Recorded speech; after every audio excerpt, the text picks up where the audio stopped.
of Balance in the Beauty by Circadian. Today we have a very lovely doctor with us from Hyderabad. Her name is Dr. Sania Kamar. Assalamualaikum madam. Welcome जाम, how are you? I'm good, alhamdulillah. आप कैसी हैं? बिल्कुल ठीक। अच्छा madam, हमारी audience को बताइएगा कि for how long have you been practicing? I am practicing since 8 years, dermatology as well as aesthetics. तो सिविल हॉस्पिटल में I am a consultant dermatologist and evening में I have my own private practice and I am practicing since 8 years in Hyderabad. That's great. अच्छा madam, आज चूँकि हमारा topic है और बहुत अच्छा टॉपिक है जिसके लिए बहुत सारे लोग क्वेश्चन करते हैं कि हमें इसके बारे में ज़रूर डिस्कस करना चाहिए, तो सर्कैडियन है क्या? आज हमें डॉक्टर सानिया बताएंगे कि सर्कैडियन है क्या।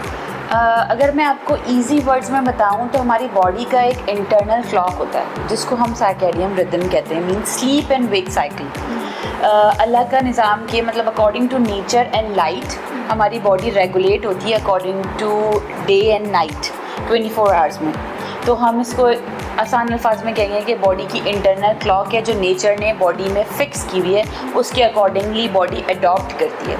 अब सिर्फ ये नहीं है कि बस सोना और जागना है इंटरनल साइकिल, इसमें यह है कि उस स्लीप साइकिल के अंदर कुछ ऐसे सिस्टम्स हैं, ऐसी प्रोडक्शन है या ऐसी हमारी बॉडी में चीज़ें बनती हैं, टूटती हैं, जिसकी वजह से वो हेल्पफुल होता है हमारी लाइफ में।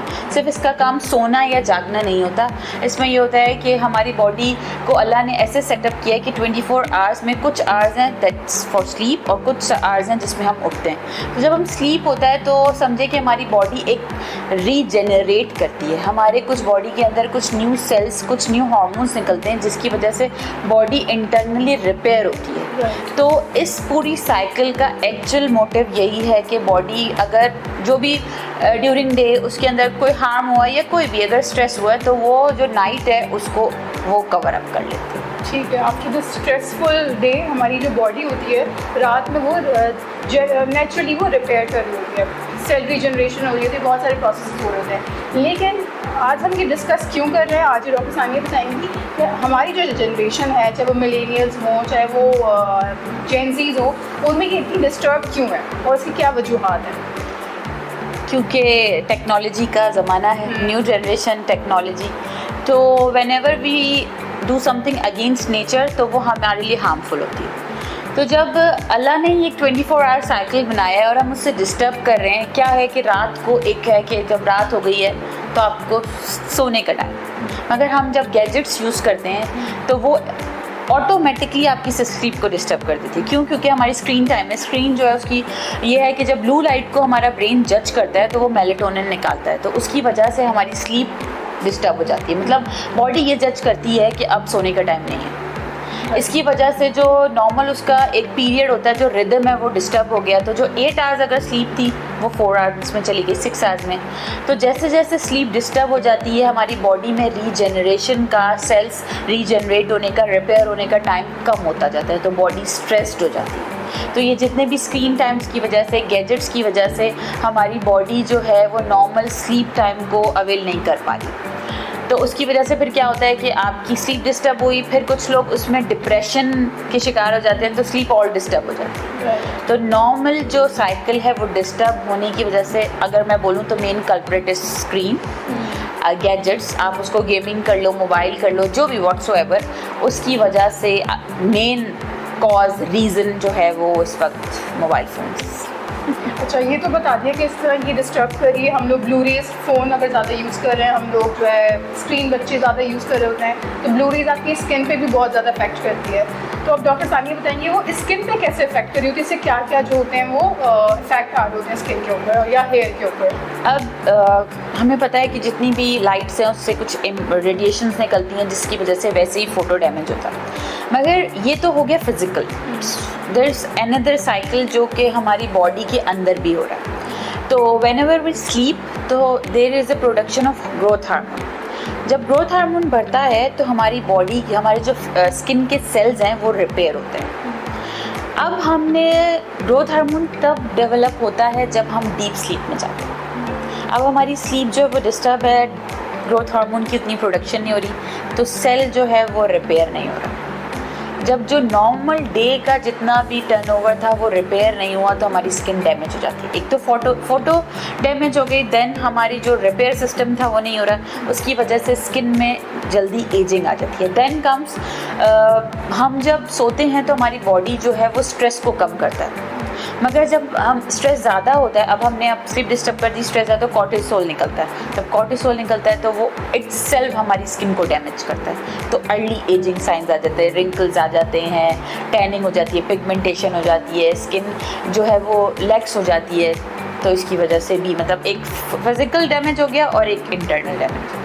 So that's great. अच्छा जी मैडम, जिस तरह आपने बताया कि अर्ली एजिंग और क्योंकि हम फ़ोन यूज़ कर रहे होते तो हमारी स्किन में पिगमेंटेशंस भी हो जाती हैं, हम सो नहीं रहे प्रॉपर्ली तो हमारी अनइवन स्किन टोन भी हो जाती है, लेकिन जो मार्केट में प्रोडक्ट्स अवेलेबल हैं क्या उसके अंदर हाइड्रोक्विनोन या मर्करी या स्टेरॉइड्स हैं इन इंडिकेशंस को ट्रीट करने के लिए? जी, एक लॉन्ग लिस्ट है, ठीक है, वो ओवर द काउंटर पेशेंट्स ले लेते हैं, उन्हें किसी के बताने की वजह से वो लगा के आते हैं, उसमें स्टीरॉइड्स होते हैं, मर्करी होती है, हाइड्रोक्विन, मतलब बहुत सारी चीज़ें हैं जो डिफरेंट ब्रांड्स नेम की वजह से आते हैं और पेशेंट अफेक्टेड होता है। मैं सिविल हॉस्पिटल में होती हूँ तो जितने भी स्किन रिलेटेड इशूज़ हैं तो 90% वो स्टीरॉइड ट्रीटेड लोग होते हैं, और फिर जो उनके साथ इफेक्ट्स होते हैं वो चेहरा ख़राब करके रह जाता है। और फिर आप उनको किस तरह ट्रीट करते हैं, उनकी क्या डिपेंड्स अपॉन कि अगर स्टीरॉइड इंड्यूस है तो मेजॉरिटी लोग जो है वो एक्नी के साथ आते हैं, then we go for acne treatment. If वो अगर कॉन्टैक्ट डर्मेटाइटिस है ड्यू टू मर्करी और हाइड्रोक्विनोन तो देन हम उसके अकॉर्डिंगली मैनेज करते हैं। डिपेंड्स अपॉन किस कंडीशन से, क्योंकि हर कोई अलग, कोई फोटो मतलब इतनी ज़्यादा रेडनेस के साथ आ जाता है,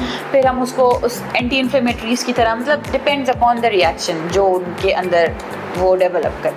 अच्छा, चूँकि हमने कराची के बाद ये हैदराबाद में स्टार्ट किया, ये पॉडकास्ट हमारी सीरीज़ 2 है, तो ज़्यादातर डॉक्टर्स का यही कहना है कि OTC जो प्रोडक्ट्स होती हैं, फला इश्तहार दे के लोगों ने अपने प्रोडक्ट इस्तेमाल कर लिया, फिर वो कम पैसों के चक्कर में और मज़ीद खर्चों में पड़ जाते, फिर इसी तरह वो आते वो डर्मेटोलॉजिस्ट के पास ही हैं। तो मैडम उनके बारे में क्या ख्याल है जो XYZ एडवर्टीजमेंट्स को प्रमोट कर रहे हो, तो वो इन्फ्लुएंसर्स वो प्रोडक्ट्स जो मार्केट में बेतहाशा अवेलेबल हैं लेकिन वो डर्मेटोलॉजिकली या क्लिनिकली सर्टिफाइड नहीं है? देखिए, मेरा ये कहना है कि जो आजकल जो नज़र आता है ना उसी का फैशन हो जाता है। जो अब आप जो दिखता है वो बिकता है। अब किसी चीज़ को आप मना नहीं कर सकते, आप किसी इन्फ्लुएंसर को या किसी को भी मना नहीं कर सकते, बट क्या है कि हम अवेयरनेस दे सकते हैं। तो हम अवेयरनेस दें कि नहीं ये चीज़ सही है, ये चीज़ गलत है, तो अगर 10 नहीं तो 2 लोग तो समझेंगे, तो अवेयरनेस की बहुत ज़रूरत जो कि सो हमारे इस पॉडकास्ट का मकसद यही था कि जो लोग हमें देख रहे हैं उन सिटीज़ के अंदर जहां अवेयरनेस नहीं है, जो लोग OTC प्रोडक्ट इस्तेमाल कर लेते हैं without consulting a qualified doctor, तो उनको इस प्रोग्राम के थ्रू एक अच्छी अवेयरनेस मिलेगी कि आपको सबसे पहले आपको डर्मेटोलॉजिस्ट को ज़रूर विज़िट करना है, आपको अपने स्किन इशूज़ बताने हैं, आपके अंडरलाइंग डिजीज़ जो भी हैं, आप उसको देख के जो अच्छा डर्मेटोलॉजिस्ट होता है वो आपको अच्छी प्रोडक्ट जो है वो प्रिस्क्राइब करता है। अच्छा मैडम, आप अपने पेशेंट्स को क्या प्रिस्क्राइब करती हैं? कोई ऐसा अवेलेबल प्रोडक्ट हो मार्केट के अंदर जिस पे आप इजीली ट्रस्ट करती हो? क्योंकि हम बात कर रहे थे एंटी एजिंग की, तो एंटी एजिंग के लिए जो सॉल्ट इम्पॉर्टेंट होता है वो ये है कि हाइलुरोनिक एसिड सॉल्ट, और साथ आपको सनब्लॉक। तो हम हमेशा प्रेफर करते हैं कि कोई अच्छी ऐसी, क्योंकि मार्केट में बहुत सारे आपको अच्छे सीरम्स मिल जाते हैं, लोकल भी मिल जाते हैं, मगर ये कि जो अच्छी कंपनीज होती हैं वो अच्छी चीज़ को प्रमोट करती हैं। तो हाइड्रा एफेक्ट्स के नाम से एक सीरम मैं उसको हाईली ट्रस्ट करती हूँ और प्रिस्क्राइब भी करती हूँ, और साथ सनब्लॉक भी हैं। और ये कि कब कुछ पेशेंट आते हैं जो एंटी एजिंग के साथ थोड़ा वाइटनिंग इफेक्ट भी चाहते हैं, तो एक विन सीरम है जो मेरे बहुत ज़्यादा प्रिस्क्रिप्शन पे लिखा जाता है। तो ये 2 चीज़ें हैं जो मैं देती हूँ, और साथ सनब्लॉक एडवाइस करती हूँ, और अच्छी डाइट, अच्छी स्लीप वेरी इंपॉर्टेंट।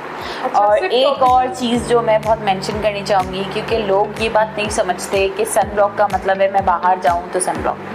नो, हम जब अंदर होते हैं, लाइट्स होती हैं, स्क्रीन है, सब कुछ, तो उस वक्त भी आप सनब्लॉक को आपने यूज़ करना है। तो ये चीज़ें हैं जो आपकी स्किन को भी हेल्दी रखते हैं, एंटी एजिंग भी। और अच्छा, ये नेक्स्ट क्वेश्चन मेरा यही था कि जो घर में ख़वातीन होती हैं हु इज़ हाउस वाइफ्स, तो वो लोग जो है चूल्हे पे पूरा दिन काम कर रही होती हैं लेकिन उनको नहीं पता होता है कि हमें सनब्लॉक भी लगाना है। तो सनब्लॉक मैडम उनके लिए भी ज़रूरी है या बिल्कुल। हमारे यहाँ सनब्लॉक सिर्फ लग्जरी समझा जाता है? वो यही कि उनको लगता है, एक तो लोग इस पर बहुत जाते हैं, इतना SPF, उतना सनब्लॉक, आप फोटो प्रोटेक्शन तो दें, ठीक है, आप अगर इंडोर है तो आप लोग SPF ले लें, मगर ये कि सनब्लॉक बहुत इंपॉर्टेंट होता है आपकी स्किन की हेल्थ के लिए। अच्छा, lastly coming towards the tip, जो हम सारे डॉक्टर से बहुत अच्छी अच्छी टिप्स लेते हुए आए, आज हम डॉक्टर सानिया से पूछेंगे कि वो अपनी डेली लाइफ में क्या क्या यूज़ करती हैं, क्या इंग्रेडिएंट्स वो यूज़ करती हैं, या बेसिक एक स्टेप क्या होनी चाहिए आपकी स्किन को बेहतर बनाने के लिए। एक तो ये कि वाटर इनटेक, अगर मैं बोलूँ तो कि to have healthy skin and healthy body आपको वाटर इनटेक अच्छा होना चाहिए। देन मैं सनस्क्रीन नहीं, मैं घर में हूँ बाहर हूँ, मेरी फर्स्ट प्रायोरिटी होती है सनस्क्रीन। अगर आप नाइट क्रीम तो एक अच्छा आपकी स्किन जैसी भी हो, ठीक है, आपकी स्किन ऑयली है, आपकी स्किन ड्राई है, आपको मॉइस्चराइज ज़रूर करना है।